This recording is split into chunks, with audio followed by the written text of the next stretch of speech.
నమస్కారం, నేను మీ Shanmukh. Sir DVS గారు, తెలుగుదేశం పార్టీ ఆఫీస్ మీద దాడి జరిగిన సంఘటనలో నందిగాం సురేష్ను అరెస్ట్ చేయడం జరిగింది. ఈ కేసులో భాగంగా తలసిల రఘురాం, అదేవిధంగా లేలప్పిరెడ్డి, దేవినేశ్ అవినాష్. సరే, ఎందుకు ఇక్కడ మిగతా వారు తప్పించుకోవడం గల కారణం ఏంది, నందిగాం సురేష్ను మాత్రమే పట్టుకోవడం గల కారణం ఏంది? అంటే ఇక్కడ ఒక విషయం సార్, గతంలో తెలుగుదేశం పార్టీ 2014 నుంచి 2019లో గవర్నమెంట్ ఇదే తెలుగుదేశం పార్టీ రూల్ చేసినప్పుడు ఎక్కడో విదేశాల్లో ఉన్నటువంటి కొల్లం గంగిరెడ్డిని పట్టుకొని వచ్చి జైల్లో వేసినటువంటి తెలుగుదేశం ప్రభుత్వము ఈరోజు ఎందుకు, అంటే ఇది పోలీసులు ఉదాసీనత అనుకోవచ్చా, లేకపోతే పోలీసు వ్యవస్థలోని ఇంకా వైకాపా మూలాలు ఉన్నాయని చెప్పేసి అనుకోవచ్చా? అంటే ఏం చెప్తారు సార్? ఇప్పుడు అసలు సబ్జెక్టులోకి వచ్చేసేస్తే ఇప్పుడు గురు పూజోత్సవం అయిపోయింది. ఇప్పుడు ఏంటి, ఇప్పుడు నువ్వు ఎత్తుకున్నటువంటి ఈ సబ్జెక్టు మంగళగిరి తెలుగుదేశం పార్టీ కార్యాలయంపై దాడి జరిగి ఇప్పటికి 2.5 ఏళ్ళు. ఇప్పుడు ఇవాళ ఒక అరెస్ట్ చేశారు, పాత్రధారులను అరెస్ట్ చేశారు. కూటమి ప్రభుత్వం చంద్రబాబు ముఖ్యమంత్రిగా ప్రమాణ స్వీకారం చేయగానే ఎవరెవరు పాల్గొన్నారో ఆ విజువల్స్, ఆ సీసీ ఫుటేజ్లో కొంతమందిని గుర్తించారు, అరెస్ట్ చేశారు. సూత్రధారుల అరెస్టు బిగినైంది. మొదటి అరెస్టుగా మీరన్నది ఎవరు, నందిగం సురేష్. ఒక పార్టీ కార్యాలయంపై దాడి అంటే చాలా అది అమానుషం. ఇది రాజకీయ పార్టీ కార్యాలయం, ఆ పార్టీ నాయకులకు, ఆ పార్టీ కార్యకర్తలకు దేవాలయం. Yes sir. ఇది ఇవాళ ఏ పార్టీ కార్యాలయం పైన దాడి చేసినా తప్పే సార్. వైఎస్ఆర్ కాంగ్రెస్ పార్టీ కార్యాలయంపై దాడి చేసినా తప్పే, అది వాళ్ళకి దేవాలయం. ఇప్పుడు ఇలాంటి పరిస్థితుల్లో ఇప్పుడు ఈ దాడి చేసిన వ్యక్తులు కానీ, ఈ సూత్రధారులు, పాత్రధారులు, గురువులు ఎవరు వాళ్ళకి? ఏ గురువు దగ్గర నేర్చుకుని వీళ్ళు పార్టీ కార్యాలయంపై దాడి చేశారంటే మనకు కనపడే ఆ గురువు జగన్మోహన్ రెడ్డి. ఏది, ఈ కర్కోటకులు, ఈ కిరాతకులు, కరడుగట్టిన నేరస్తులందరికీ గురువుగా మారాడా? ఇప్పుడు ఈ నేరస్తులంతా గురు దినోత్సవం, గురు పూజోత్సవం జగన్మోహన్ రెడ్డికి చేయాలా? క్రిమినల్స్ అంతా కూడా. అంటే ఇవాళ మీరన్నది మాజీ ఎమ్మెల్సీ లేళ్లప్పిరెడ్డి, నెక్స్ట్ తలసిల రఘురాం గురు పూజోత్సవానికి వాళ్ళిద్దరు వెళ్ళి జగన్మోహన్ రెడ్డికి మరి గురు పూజోత్సవం జరుపుకున్నారా? ఇప్పుడు మాజీ ఎంపీ వాళ్ళు అరెస్ట్ అయ్యాడు, నందిగం సురేష్. నెక్స్ట్ మిగతా వాళ్ళంతా అసలు పారిపోయినట్టున్నారు. ఏది, పరారు అనుకుంటా. కొల్లం గంగిరెడ్డినే పట్టుకొచ్చారు కదా, వీళ్ళని ఎందుకు పట్టు రాలేదు? జరుగుతోంది వేట. ఏది, క్రిమినల్స్ హంట్ అనే సినిమా నడుస్తోంది ఆంధ్రప్రదేశ్లో. ఇప్పుడు ఏంటి, ఇవాళ నేరస్తుల వేట. చూసావా వేట సినిమా ఎప్పుడన్నా? వేట అనేది ఒక సినిమా ఉంటుందన్నమాట. ఇప్పుడు హంటింగ్ నడుస్తుంది. ఒకవైపేమో వరద ముంపు బాధితులకి సహాయ చర్యల్లో ముఖ్యమంత్రి ఆపద బాంధవుడుగా అతను ఆ రోల్ పోషిస్తున్నాడు. మరోవైపేమో ఈ అరాచక శక్తుల వేటలో వేటగాడి పాత్ర పోషిస్తున్నాడు. వీళ్ళేమో జంప్ అన్నమాట. 15 బృందాలు వేటాడుతున్నాయి. ఎవరి కోసం? ఆ గన్నవరం పార్టీ కార్యాలయం తగలబెట్టాడు ఒకడు, 71వ నిందితుడు అనుకుంటా. దాంట్లో ఎవరు, వల్లభనేని వంశీ. అతను ఇప్పటివరకు దొరకలేదు. ఇంకా అన్వేషణ జరుగుతోంది, వేట నడుస్తోంది. ఏదో నేపాల్లో దాక్కున్నాడన్నారు, గోవాలో దాక్కున్నాడన్నారు, హైదరాబాద్లో ఉన్నాడన్నారు, చివరికి డల్లాస్ అంటున్నారు. ఎక్కడున్నా పట్టుకొస్తారు. చట్టం చేతులు చాలా పొడవైన. ఏదో చెప్పాలా మరి, మన మధు గారు ఏంటి, కానూన్ కా హాత్ బహుత్ లంబా హై. వీళ్ళు ఎంత దూరం పోయినా జుట్టు పట్టుకుని లాక్కొస్తారు. వీళ్ళే అన్నారు కదా, ఏం పీక్కుంటావో పీక్కోండి అన్నారు. జోగి రమేష్ అన్నాడు, ఏం పీక్కుంటావో పీక్కోమని. ఇవాళ పీకుతున్నారు బాగా. జగన్మోహన్ రెడ్డి అన్నాడు, అసలు ఆయన మరీ చూపించాడు జుట్టు. ఎవరు? జగన్మోహన్ రెడ్డి. అసలు డయాస్ మీద చెప్పాడు, అసెంబ్లీలో మాట్లాడాడు. మరి పీకుతుంటే పరారవుతున్నారే? మామూలుగా పీకట్లేదు, పీకుతుంటే పరారవుతున్నారేంటి? ఇవాళ వీళ్ళెవరు? దేవినేని అవినాష్ మొన్న పట్టుకొచ్చారు. ఎక్కడికి వెళ్ళాలని చూసినట్టున్నాడు, విమానాశ్రయం. ఏది, దుబాయా ఎటు పోవాలని చూస్తే పట్టుకొచ్చారు. సరే, నన్ను అసలు పట్టు రాలేదు, నేనే వెనక్కి తిరిగి వచ్చానంటాడు. అదొక బిల్డప్. ఇవాళ ఎక్కడున్నాడు? నిన్న కూడా మనం చూసాం జగన్మోహన్ రెడ్డి వరద సహాయ చర్యల్లో. మరి అతను పక్కన ఉండాలి. వెల్లంపల్లి ఉన్నాడు కానీ ఇతను లేడు, గాయబ్. ఎంత దూరం పారిపోతారు? ఎక్కడికైనా పారిపోతారు? నేరం చేసే ముందు ఉండాలి. ఏది, భవిష్యత్ ఏంటి, రేపొద్దున మాకేమవుద్ది అనే భయం ఉండాలి. ఆ భయం లేకపోవడం వల్లే ఇవాళ తెలుగుదేశం పార్టీ కార్యాలయంపై ఈ బీభత్సం. తలలు పగలగొట్టారు.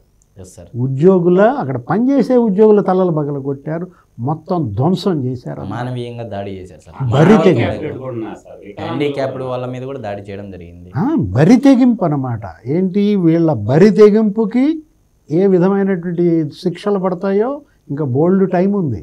ఎంత ఇప్పుడు నడిచింది ఎంత నీకు 80 రోజులే.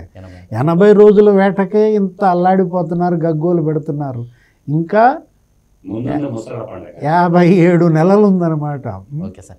సార్ ఇందాక సారు గురు పూజోత్సవం సందర్భంగా కర్కోటకులు దానవులంతా గురువు అయినటువంటి జగన్మోహన్ రెడ్డి గారిని సంబోధించారు. అయితే దానవుల గురువు శాస్త్ర ప్రకారం మనం మామూలుగా చెప్పుకున్నట్టయితే శుక్రాచార్యుడు. హిమకుంద మృడాలాభం దైత్యానం పరమం గురుం సర్వశాస్త్ర ప్రవక్తారం భార్గవం తం ప్రణమామ్యహం అని చెప్పేసి మనం చదువుకుంటూ ఉంటాం. మరి ఇటువంటి శుక్రాచార్యుడు కూడా ఒక కన్ను లేకపోయినప్పటికీ ఒక కన్నుతోనే లోక కళ్యాణం కోసం ఎన్నో కార్యక్రమాల్లో పాల్గొన్నాడు. శుక్రాచార్యులు కూడా మామూలుగా సుఖాలకు భోగాలకు అతీతుడు అని చెప్పేసి శాస్త్రంలో మనం చదువుకుంటూ ఉంటాం సనాతన ధర్మంలో. మరి అటువంటి దానవులకు గురువు అయినటువంటి శుక్రాచార్యుడే లోక కళ్యాణం కోసం పాటుపడితే జగన్మోహన్ రెడ్డి గారి గురు బోధన కింద వీళ్ళంతా దాడి చేయడం నేర్చుకున్నారని చెప్పేసి అంటున్నారు. మరి మీరేమంటారు? ఇప్పుడు మనం ఒకటి తెలుసుకోవాలి. అసలు శ్రీకృష్ణ పరమాత్మ గీతలో చెప్పిన మన వేదాలు ఉపనిషత్తులు ఘోషిస్తున్న మహాభారతంలో ఎన్నో నీతి కథలు ఉన్న అష్టాదశ పురాణాల గలటువంటి ఈ దేశంలో మనకి ఒక దానవుడు, ఈ కలియుగంలో ఒక దానవుడు పుట్టాడు. అది రాజకీయ క్రీడలో భాగంగా ఉన్నాడు. ఇవాళ భారతదేశం అంతా కూడా రాజకీయ ఎన్నో పార్టీలు ఉన్నాయి. భారతదేశంలో ప్రాంతీయ పార్టీలు, యువజన శ్రామిక రైతు పార్టీ ఒకటే కాదు, ఎన్నో పార్టీలు ఉన్నా కూడా అన్ని రాజకీయ పార్టీలు కూడా నేడు జగన్మోహన్ రెడ్డి వైపు చూస్తున్నారు. కానీ భారతదేశం యొక్క అత్యున్నత న్యాయస్థానం ఎందుకో జగన్మోహన్ రెడ్డిని చూస్తే గజగజ గజగజ వణుకుతుంది. అసలు ఏమైందే ఈ భారత అత్యున్నత న్యాయ వ్యవస్థకి అని మనం ఒక ప్రశ్న వేసుకోవాలి. ఇప్పుడు జగన్మోహన్ రెడ్డి అనే వ్యక్తి, ఈ జగనాసురుడుగా పిలువబడేటటువంటి ఈ వ్యక్తి భారత అత్యున్నత న్యాయస్థానానికి సవాల్ విసురుతుండు. ఆ సవాల్ని భారత అత్యున్నత న్యాయస్థానమైన సుప్రీంకోర్టు స్వీకరిస్తుందా స్వీకరించదా? అతని జడ్జీలకే సవాల్ విసిరాడు.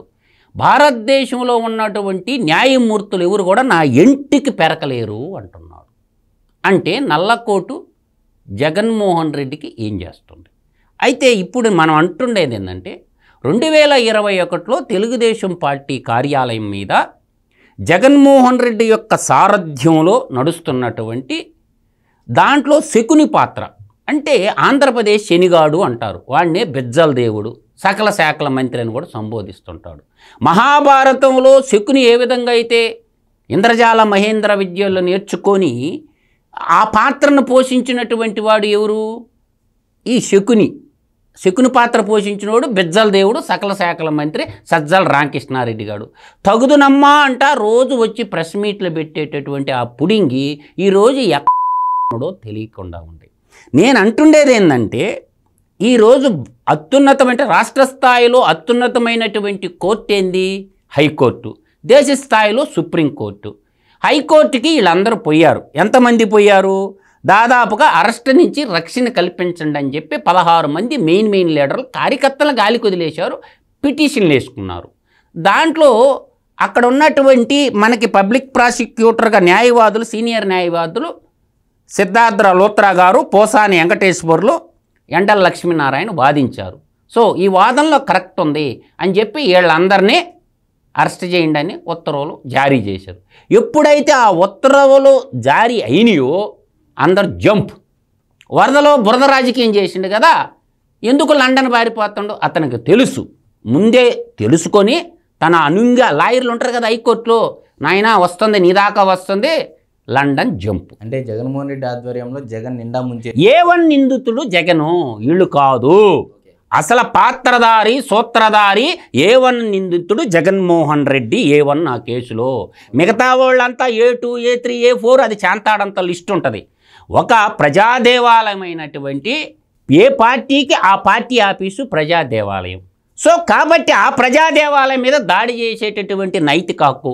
పోనీ దాడి చేశారంటే అక్కడ ఉన్నటువంటి ఉద్యోగస్తుల్ని, తర్వాత వికలాంగుల్ని, దివ్యాంగుల్ని వీళ్ళు ఇష్టం వచ్చినట్టు కొట్టారు. ఆ రోజు ప్రభుత్వంలో చేతిలో ఉందని చెప్పి వాళ్ళ కార్యకర్తలే తూతూ మంత్రాలు కేసులు పెట్టుకుని ప్రభుత్వం చేతిలో ఉంది కదా అందువల్ల చేశారు. అధికారాంతమంలో చూడవలే అయ్యవారి సోయగములు. నేను పులివెందల పులిని, నేను పులివెందల పాలిగాడిని, నేను పులివెందల పోటుగాడిని అనేటువంటి ఈ మగతనం ఉంటే వాళ్ళు నిలబడాలి కదా రాజధానిలో. నిలబడండి రా బాయ్. గతంలో తెలుగుదేశం పార్టీ కార్యకర్తల మీద ప్రశ్నించిన ప్రతి గొంతు మీద జైల్లో పెట్టి కొట్టారు. తర్వాత సోషల్ మీడియా కార్యకర్తల తీసుకుపోయి కొట్టారు. చిత్రహింసలు పెట్టినా వెనక్కి తగ్గలేదుగా. తెలుగుదేశం పార్టీ గ్రామీణ కార్యకర్తలు కూడా నువ్వు కొట్టుకుంటే కొట్టుకోరా, మేము మాట్లాడేది నీ అవినీతిని ఎండగట్టేది అని చెప్పి గ్రామీణ ప్రాంత చిన్న స్థాయి కార్యకర్తల నుంచి జాతీయ నాయకుడైనటువంటి చంద్రబాబు నాయుడు దాకా అందరూ ఎన్ని ఇబ్బందులు పడ్డా, జైల్లో పెట్టినా, కోర్టును ఎదుర్కొన్నారు, న్యాయస్థానాలు ఎదుర్కొన్నారు, కడిగిన ఆనిముత్యంలాగా బయటకు వచ్చినారు, ప్రజాస్వామ్యంలో నిలబడ్డాడు, ప్రజాస్వామ్య స్పిరిట్ను చూపించారు. వీళ్ళు ఎందుకు పారిపోతున్నారు? ఈ పారిపోయేటటువంటి ఈ పారంబోకులందరికీ నేను ఒకటి చెప్తున్నా, మీలో నిజాయితీ ఉంటే, చిత్తశుద్ధి ఉంటే, మీరు తప్పు చేయకపోతే చట్టం ముందు నిలబడండి, చచ్చులుగా బయటికి రండి అని నేను అంటుండా. అంతెందుకు షణ్ముఖు, నా మీదే 3 కేసులు పెట్టిండు ఆ జగనాసురుడు. 1 కాదు 2 కాదు 3 కేసులు పెట్టిండు. ఎందుకు పెట్టిండు ఆ కేసులు అంటే, ఒక చెరువుకి నీళ్లు అడిగినందుకు 1 కేసు, దళిత బిడ్డలు ఎస్సీలు ఇప్పుడు కూడా కోర్టుల చుట్టూ తిరుగుతున్నాం. ఈ దొంగ ఇసుక టిప్పర్లు తోలుకొని పోతా ఉంటే పెన్నా నదిలో నుంచి దొంగచాటుగా పోలీస్ స్టేషన్కి 2 లక్షల రూపాయలని ఇచ్చి బాలినేని శ్రీనివాసరెడ్డి దోచుకోపోతుంటే నేను వీడియోలు తీసి పెట్టినందుకు రోడ్లు ధ్వంసం చేసినని అదొక కేసు పెట్టిర్రు. దానికి వాయిదాలకు తిరుగుతుండా. నేను చేసిన నేరం ఏంటి? 1 చెరువులకి నీళ్లు కావాలని అడిగినాను. 2 నాయన రోడ్లన్నీ ధ్వంసమైపోతుండే, ఇసుకను దోపిడీ చేస్తుండో బాలినేని శ్రీనివాసరెడ్డి, మేకపాటి వాళ్ళ కుటుంబం, మేకపాటి చంద్రశేఖర్ రెడ్డి ఎమ్మెల్యేగా ఉన్నాడు ఉదయగిరికి. ఈ దుర్మార్గులందరూ కలిసి ఇసుక లూటీ చేస్తారని చెప్పి నేను ఎదురు తిరిగినందుకు ఒక భారతీయ పౌరుడిగా అదొక కేసు. ఎందుకంటే రోడ్లు నేను ధ్వంసం చేసినట్టు. అక్కడ ఉన్నటువంటి ఒక ఎస్ఐ ఉన్నాడు సూర్యప్రకాష్ రెడ్డి, ప్రజెంట్ నెల్లూరు జిల్లాలో అనంతసాగరం మండలంలో మన మంత్రి రామనారాయణ రెడ్డి నియోజకవర్గంలో పనిచేస్తుండోడు. వారి చేత కేసు పెట్టించినారు. ఇన్ని కేసులు ఎదుర్కొని కూడా మేము నిలబడ్డాము అంటే ఏంది? ప్రజాస్వామ్యాన్ని పరిరక్షించుకోవాలా, ప్రజలను రక్షించుకోవాలా, జాతీయ సంపదలైన గనులు కాపాడుకోవాలా, ఇసుకను కాపాడుకోవాలా అన్న ఉద్దేశంతో చేశాం కాదు. కానీ అంటే ఒక వ్యక్తి కోసమా, ప్రజల కోసమా? ప్రజాస్వామ్యం అనేది ప్రజల కోసమా, ఒక వ్యక్తి కోసమా? ఏకస్వామ్యం, నియంతృత్వం, రాజరిక కాలం చెల్లిపోయింది. పూడల వ్యవస్థకి పూడల వ్యవస్థని మళ్ళీ తేవాలని కోరుకుంటున్న జగన్మోహన్. అది కుదరదు ప్రజాస్వామ్యంలో. అందువల్ల నేను అంటుండేది ఏంటంటే, ఈ పారిపోయేటటువంటి పేర్లు చెప్తాను.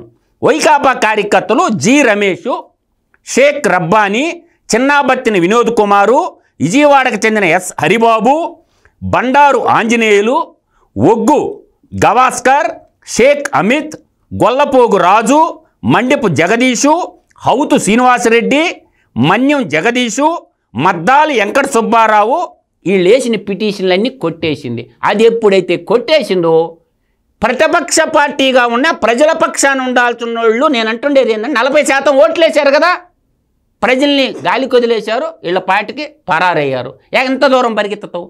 ఎక్కడ దోక్కున్నా సరే, కొండల్లో దోక్కున్నా సరే, ఎలుకలు పట్టినట్టు పొగబెట్టి బయటికి రప్పిస్తారు, అరెస్ట్ చేసి కటకటాలనుకున్నాడు. ఈ దుష్టులని, ఈ దుర్మార్గుని, ఈ కల్లుడు, ఈ జగనాసురుడు బ్యాచ్ మంతాన్ని శ్రీకృష్ణ జన్మస్థానం లేచి విచారించి వాళ్ళకి శాశ్వతంగా జైల్లో ఉండేటట్టు ఈ ప్రభుత్వం కఠినమైన నిర్ణయాలు తీసుకోకపోతే ప్రభుత్వాన్ని నడవనీరు.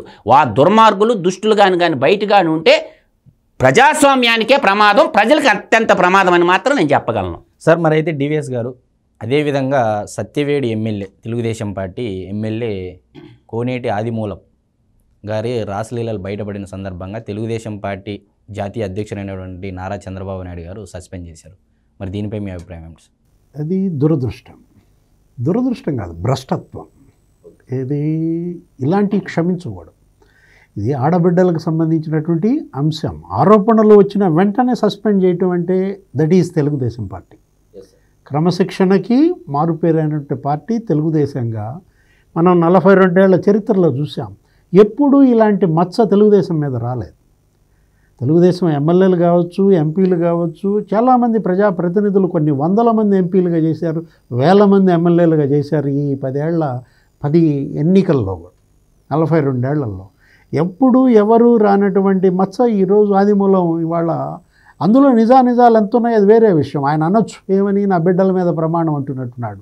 కానీ ఒక మహిళ, అది కూడా పార్టీ మండల అధ్యక్షురాలు ఏదో మహిళా విభాగం అనుకుంటాను, ఆమె ఆరోపణలు చేశారు, వీడియోలు కూడా ఇచ్చిన పరిస్థితుల్లో ఇవాళ ఆదిమూలం ఇవాళ ఆరోపణలు ఎదుర్కొంటూ ప్రజల ముందు దోషిగా ఉన్నప్పుడు తీసుకున్నది తెలుగుదేశం నిర్ణయం. ఆహ్వానించాలి, అభినందించాలి. ఎందుకంటే ఎన్టీఆర్ టైంలో మనం చూసాం 10,000 రూపాయలు ఏదో అవినీతికి పాల్పడ్డాడని ఒకరిని అసలు క్యాబినెట్లోంచి తీసేశాడు. 10,000 రూపాయలు, కేవలం 10,000 రూపాయలు ఆయన అవినీతికి పాల్పడ్డాడని మంత్రి పదవి నుంచే తీసేశాడు. రామచంద్రరావు ఏదో ఉంది పేరు, కార్మిక శాఖ మంత్రికి అప్పట్లో ఎన్టీఆర్ టైంలో. అదే కాదు, అనేక సందర్భాల్లో తమ్మినేని సీతారాం పైన కూడా ఇలాంటి ఆరోపణలు వచ్చాయి. చంద్రబాబు అప్పుడు ముఖ్యమంత్రి అయిన కొత్తల్లో అది కూడా ఇదే, ఏది పతి పత్ని ఎవరు, తమ్మినేని భార్య ఎవరో వచ్చి గందరగోళం చేసి రచ్చరచ్చ చేసిన దాంట్లో అప్పుడు సీతారాం కూడా అప్పట్లో పెద్ద కథలుగా చెప్పుకునేవాడు. అయినా ఇప్పుడు తెలుగుదేశం పార్టీకి వైఎస్ఆర్ కాంగ్రెస్ పార్టీకి తేడా అదే కనపడుతుంది. వైఎస్ఆర్ కాంగ్రెస్ పార్టీ మనం చూసాం, రోజుకో వీడియో వస్తుంది. అసలు రేపొద్దున ఏ వీడియో వస్తుందా అని చెప్పి భయపడిపోయే పరిస్థితి. మొన్నే మనం లేటెస్ట్గా అనంతబాబుదో ఎవరిదో చూసాం. ఎవరు, ఎమ్మెల్సీ అనంతబాబు, దువ్వాడ శ్రీనివాస్. అనంతబాబుని సస్పెండ్ చేశారా? లేదు సార్. జగన్మోహన్ హత్య చేసినా సస్పెండ్ చేయలేదు సార్. హత్య చేసి డోర్ డెలివరీ చేసినా కూడా సస్పెండ్ చేయలేదు. అవినాష్ రెడ్డి ఏది వాళ్ళ A8 కదా, ఇందులో వివేకానంద రెడ్డి హత్య కేసులో A8గా ఉండి ఆల్రెడీ సిబిఐ కూడా అతను అరెస్ట్ చేశామని చూపించిన దాంట్లో అవినాష్ రెడ్డిని వెంటేసుకు తిరుగుతాడు. ఇప్పుడు అనంతబాబుని అసలు వెంటేసుకు తిరుగుతాడు. అతనికి అసలు మామూలుగా స్వాగతం చెప్పారు ఆ రోజు అనంతబాబు బయటకు వచ్చినప్పుడు. డోర్ డెలివరీ చేశాడు, ఏది హత్య చేసి డోర్ డెలివరీ చేశాడు. ఆ దళిత డ్రైవర్ సుబ్రహ్మణ్య గారి పక్కన కూర్చొని కూడా సభా ప్రాంగణాల్లో కూడా కూర్చొని కూడా ఇప్పుడు మీరు అన్నారు ఏది, దువ్వాడ శ్రీనివాస్, దువ్వాడ వాణి, దివ్యల మాధురి ఒక 20 రోజులు రచ్చ గబ్బు అయింది కదా, సస్పెండ్ చేశాడా? అందుకనే సార్ శ్రీనివాస్ సార్, వైఎస్ఆర్సీపీ అంటే మన రఘురామకృష్ణరాజు మంచి పేరు పెట్టారు సార్ ఆ పార్టీకి. తెలుసుకోవాలి తెలుగు ప్రజలందరూ. వై అంటే యువజన, ఎస్ అంటే శృంగార, రసిక, కామ పార్టీ అని పెట్టిండు. RRR గారు వైఎస్ఆర్సీపీ అంటే అద్భుతమైన పేరు ఇచ్చాడు సార్ దానికి. యువజన, శృంగార, రసిక, కామ పార్టీ అని మంచి పేరు పెట్టారు. తర్వాత నరహంతకుల పార్టీ సార్ అది. వాళ్ళు దురాత్ములు. ఎందుకంటే దోచుకోవటం, దాచుకోవడం. ఇప్పుడు కామ పిశాచులు, కామాంధులై రామాయణం చదువుకుంటే తెలుసదు సార్ వాళ్ళకి. రామాయణం చదవలేదు కదా. సీతమ్మ తల్లిని అపహరిస్తే ఏమైంది, ఖండాలుగా అయిపోయిండు. ఇది అంతలా రావణ బ్రహ్మ అంటారు, రావణాసురుడు అంటారు. కాబట్టి ఈ ఆడవాళ్ళ మీద పడిపోయినటువంటి ఈ శృంగార పురుషులు పార్టీలో ఇప్పుడు శ్రీకాకుళం చూస్తేనేమో వాడు దువ్వాడ శ్రీనుగాడు. విశాఖపట్నంకి వచ్చేసరికి అవంతి శ్రీనివాసు, వాడు ఒక మంత్రి. తర్వాత తూర్పుగోదావరి జిల్లాకు వస్తేనేమో జూనియర్ జగన్. వాడు కాకి ప్యాంట్ వేస్తాడు, పైన తెల్ల సొక్కా వేస్తాడు, క్లఫ్ మడస్తాడు. వాడు జూనియర్ జగన్. ఎందుకు? వాడు గంజాయి స్మగ్లరు. వాడు నరహంతకుడు. ఎందుకన్నానంటే నేను డ్రైవర్ని చంపేసి నువ్వు పిక్కుని శవాన్ని ఇంట్లో బారేసిపోయిండు. తర్వాత కాకినాడకు వచ్చేసరికి రేషన్ మాఫియా డాన్ ఒకడు. వాడు ఒక ఎస్సీ మహిళని ఏదో చెన్నైలో పెట్టి అది ఇంకా బయటికి రావడం లేదు. ద్వారంపూడి చంద్రశేఖర్ రెడ్డి. ఆ నుంచి కొంచెం ఇటు వచ్చినామంటే సార్, ఎక్కడికి గుంటూరు వచ్చినాం అనుకో, నీటిపారుదల శాఖ మంత్రి అంటే వాడు నోటిపారుదల మంత్రిగా మిగిలిపోయిండు. సంజన సుకన్య. వాడు LLB బాగానే చదువుకున్నాడు కదా సార్. వాడు అల్లుడే ఇంటికి బయట వచ్చి మా మామ దుర్మార్గుడు, పిల్లనిచ్చిన అల్లుడే బయటకు వచ్చి దుష్టుడు, కల్లుడు అని చెప్పిండు. వాడు సంజన సుకన్యనే. వాడేం అరగంటనే. తర్వాత ఈ పక్కకి ఇటు వచ్చినాం అనుకోడు సార్, వాళ్ళు చూడండి హిందూపురం వస్తే వాడు గంట చూపిస్తుండ. నెల్లూరు ఇప్పుడు వాడు కసాయి రెడ్డి సార్, విజయసాయి రెడ్డి గారు వాడు కసాయి రెడ్డి అనమాట. అందువల్ల నేను అదే చెప్తా, ఈ కన్వర్షన్, కరప్షన్, ఈ కంత్రి రెడ్లు, కల్తీ రెడ్లు కలిసి రెడ్లు పౌరుషాన్ని, శౌర్యాన్ని, త్యాగాన్ని గంగలో కలిపారు సార్ వీళ్ళు. అందుకని కన్వర్షన్, కరప్షన్, కల్తీ రెడ్లు సార్ వాళ్ళు. విజయసాయి రెడ్డి, ఎండోమెంట్ శాంతి, మదన్ మోహన్.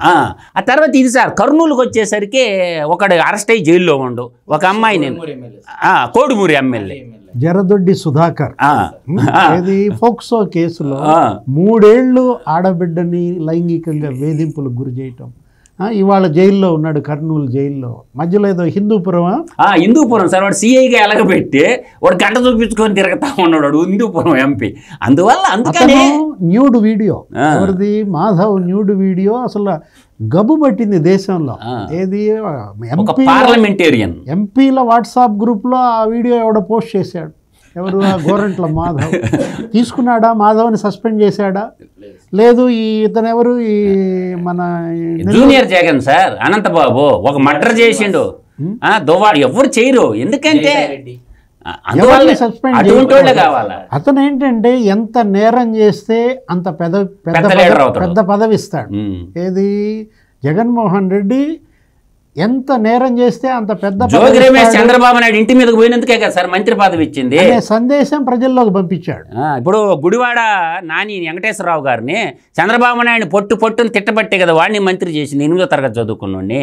అందువల్ల ఏంటంటే వీళ్ళందరూ ఏంటంటే ఈ కామాంధులు నరహంతకులు అందరు కలిసి ఆ యువజన శృంగార రసిక కామ పార్టీలోనే ఉంటారు సార్, ఇంకే పార్టీలో ఉన్నారు భారతదేశం. ఇవాళ ఆదిమూలంని సస్పెండ్ చేయడం ద్వారా ముఖ్యమంత్రి చంద్రబాబు, పల్లా శ్రీనివాసరావు రాష్ట్ర తెలుగుదేశం పార్టీ అధ్యక్షుడు ఒక సందేశం ఇచ్చారు. ఏది ఆడబిడ్డల భద్రత విషయంలో కానీ రక్షణ విషయంలో కానీ రాజీ పడే ప్రసక్తే. అది నిజమని తేలితే బాబు గారు ఎమ్మెల్యేకి కూడా రిజైన్ చేయించాలి, చూడ శాసనసభ సభ్యత్వాన్ని కూడా రద్దు చేయించాలి. అది నిజమని తేలితే మాత్రం బాబు గారు ఏం చేయాలంటే వాడు పార్టీకి ఒకటే కాదు వాడు శాసనసభ సభ్యత్వానికి కూడా బాబు గారు రిజైన్ చేయించాలి. దాని మీద ఎంక్వైరీ చేసి ఒక మాట అన్నాడు, ఆడబిడ్డ మీద కనుక చెయ్యేస్తే అతనికి అదే ఆఖరి రోజు అన్నాడు. సహజ వనరుల జోలికి వెళ్తే ఏది ఇసుక మద్యం ఈ దోపిడీల్లో కనుక పాల్గొంటే వాళ్ళందరికీ అదే ఆఖరి రోజు అంటున్నాడు. ఏది చంద్రబాబు ఈ విషయంలో ఎట్టి పరిస్థితుల్లో రాజీ పడే ప్రసక్తే లేదు, సహించే ప్రసక్తే లేదు అనే ఒక సందేశాన్ని ఇవ్వడం అందరూ ఆహ్వానించాలా, అభినందించాలి. మరి మీరు చివరిగా ఏం చెప్తారు సార్ ఈ విషయం పట్ల? నేననేది రాజకీయ పార్టీల్లో వచ్చే నాయకులు ఎవరైనా సరే ధనార్జనం కోసం కాకుండా ప్రజలని సేవ చేయటం కోసం, దేశాన్ని బాగు చేయటం కోసం రాజకీయాల్లోకి రాయండి. కానీ రాజకీయాల్లోకి వచ్చి నేను అక్రమ సంపాదన చేస్తా, 1000 కోట్లు గొట్టేసుకుంటా, దేశోద్ధారకులు కావాలి కానీ దేశానికి దోపిడీ దొంగల్లాగా తయారు కావద్దు.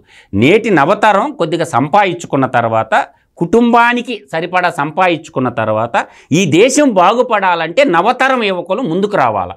అప్పుడే చెప్తారు. అబ్దుల్ కలాం చెప్పినా కానీ, స్వామి వివేకానంద చెప్పినా కానీ, సుభాష్ చంద్రబోసు కొద్దిమంది సైన్యంతోనే బ్రిటిష్ సైన్యాన్ని గడగడలాడించారు. కొద్దిమంది యువకులు, నిజాయితీ పరులైనటువంటి యువకులు, ఒక భగత్ సింగ్ లాగా, ఒక సుభాష్ చంద్రబోస్ లాగా, ఒక అల్లూరు సీతారామరాజు లాగా, ఒక కన్నిగంటి హనుమంతులాగా దేశభక్తి కలిగినటువంటి యువకులు, ధనం మీద వ్యామోహములైనటువంటి వాళ్ళు, దేశ సర్వతోముఖాభివృద్ధికి పని చేయాలా, కొంత సంపాదించుకొని కుటుంబ పోషణ కూడా ముఖ్యం. తర్వాత దేశానికి సేవ చేయాల్సినటువంటి దృఢ సంకల్పంతో రాజకీయాల్లోకి రావాలని, రాజకీయాల్లోకి వచ్చిన తర్వాత మేము రౌడీజం చేస్తాం, జాతి సంపదను దోపిడీ చేస్తాం అనుకున్న వాళ్ళు ఇటువంటి వాళ్ళని కఠినంగా శిక్షించాలా. అవసరమైతే యోగి తరహా ఫార్ములా కరెక్టు 100%. తీవ్రవాదులు ఎక్కడున్నా, అది రాజకీయాల్లో ఉన్నా, దేశాన్ని లూటీ చేసే లపూటుగాళ్ళు ఏ పార్టీలో ఉన్నా వాళ్ళని ఎలిమినేట్ చేయాలా. ఇది కరెక్ట్. కోర్టులు, జైళ్ళు, బెయిళ్ళు ఇవన్నీ పనికిరావు. యోగి ఫార్ములా ఈజ్ రైట్ అని మాత్రం నేను చెప్పగలను. అంటే ఇప్పుడు ఈ అనంతబాబు, లేకపోతే మాధవ్, లేకపోతే అంబటి రాంబాబు, లేకపోతే ఈ విజయసాయి రెడ్డి, ఇప్పుడు దువ్వాడ శ్రీనివాసు, సుధాకర్, వీళ్ళంతా గురు పూజోత్సవమా? ఏది జగన్మోహన్ రెడ్డి గురు పూజోత్సవం సార్. జగన్మోహన్ రెడ్డి వాళ్ళ క్రిమినల్ సెప్టెంబర్ 2 చేసుకున్నాడు కదా, ఆ దానవుల గురు పూజోత్సవం అని పెట్టుకోవాలి. సెప్టెంబర్ 2 అంటే ఏంటి? దానవుల గురు. ఓకే సార్, మరొక అంశంతో మళ్ళీ కలుద్దాం. నమస్కారం.